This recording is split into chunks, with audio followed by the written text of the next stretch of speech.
இந்த விற்றக்கூடாது என்கிற ஒற்றை வார்த்தையில் பல்லாயிரக்கணக்கான பொருள்கள் குவிந்து கிடக்கு. ஒரு மனிதன் காதலில் தோற்கலாம், தொழிலில் தோற்கலாம், ஆனால் அவன் கொண்ட இலக்கில், அவன் கொண்ட லட்சியத்தில் தோற்றுவிடக்கூடாது. ஒரு இனம் என்றைக்கு முழுமையான விடுதலை அடையும், அது என்றைக்கு தனக்கென்று ஒரு தேசம் அடைகிறதோ அன்றுதான் அந்த இனம் முழுமையான விடுதலையே அடையும். ஈழம் என்பது 3 எழுத்து வார்த்தை இல்லை, அது ஒரு தேசிய இனத்தின் உயிர் என்று உணர்ந்த களத்திலே நின்றது. விதைத்த வேளாண் குடிமகன் இல்லை, ஆனால் விதைகள் முளைக்காமல் இல்லை.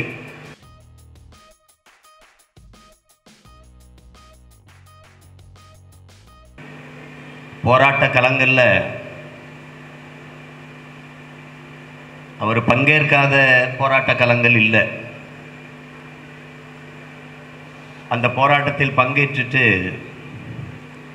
பிரிந்து செல்லும்போது கையை இறுக பிடிச்சு கொண்டு, சீமான் விற்றக்கூடாது, இந்த விற்றக்கூடாது என்கிற ஒற்றை வார்த்தையில் பல்லாயிரக்கணக்கான பொருள்கள் குவிந்து கிடக்கு. பல்லாயிரம் ஆண்டுகளுக்கு மூத்த நமது தாய்மொழி தமிழ் சிதைந்து அழிந்து போனது, செத்து கொண்டிருக்கிறது. அதை சாக விற்றக்கூடாது. தமிழ் இனத்தினுடைய உரிமைகள் அனைத்தும் பறிபோய் கொண்டிருக்கிறது, அதை விற்றக்கூடாது. அவ்வளவுதான் ஈழ விடுதலை, எல்லாம் முடிந்து விட்டது என்று எல்லோரும் ஏளனமாக பேசி சிரிக்கிறார்கள். அதை விட்டுவிடக்கூடாது என்று இப்படி எண்ணற்ற அர்த்தங்கள் விட்டுவிடக்கூடாது என்பதில் பொதிந்திருக்கிறது.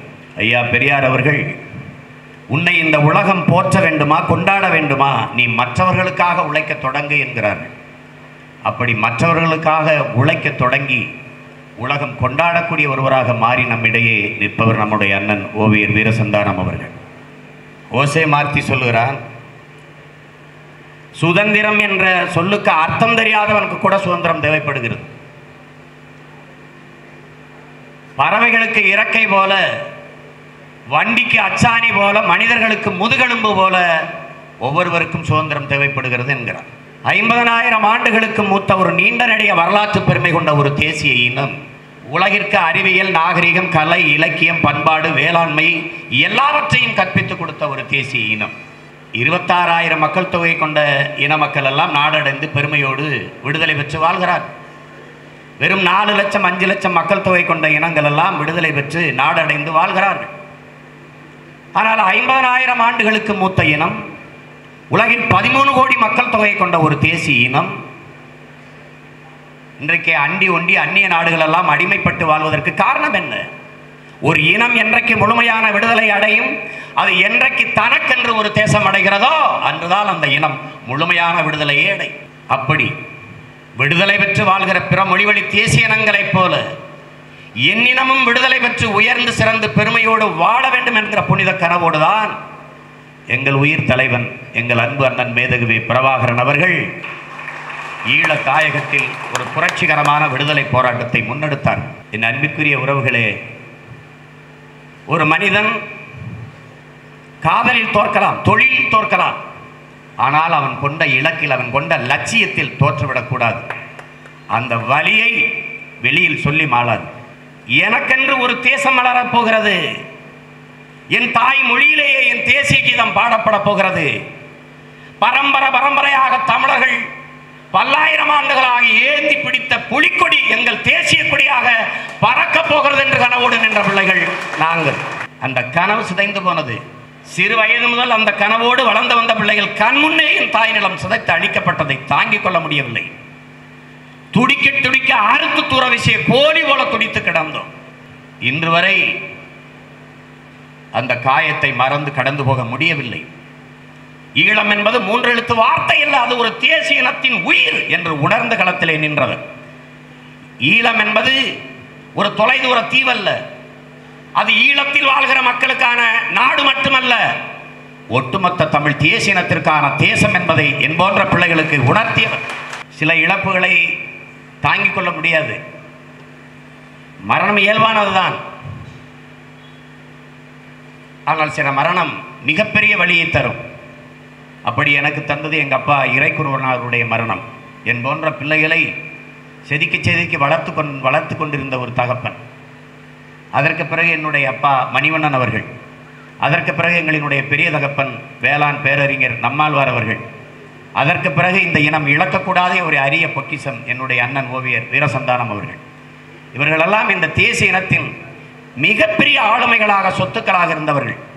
இவர்களெல்லாம் இழந்துவிட்டு இந்த இனம் மிகப்பெரிய துயரத்தில் ஆழ்ந்திருக்கிறது. ஆனால் ஒன்றுதான், பிடல் காஸ்ட்ரோ சொல்லுகிறான், தடம் பார்த்து நடப்பவன் மனிதன், தடம் பதித்து நடப்பவன் மாமனிதன் என்று. என் அண்ணன் ஓவியர் வீரசந்தானம் தடம் பதித்து நடந்த மாமனிதன். அவனே சொல்கிறான், பிடல் காஸ்ட்ரோ சொல்கிறான், விதைத்தவன் உறங்கினாலும் விதை உறங்காது என்று. அண்ணா, நீ நிம்மதியாக உறங்கு. நீ விதைத்த விதைகள், வீரியமிக்க விதைகள் பல லட்சக்கணக்கில் முளைத்து எழுந்து நிற்கிறது.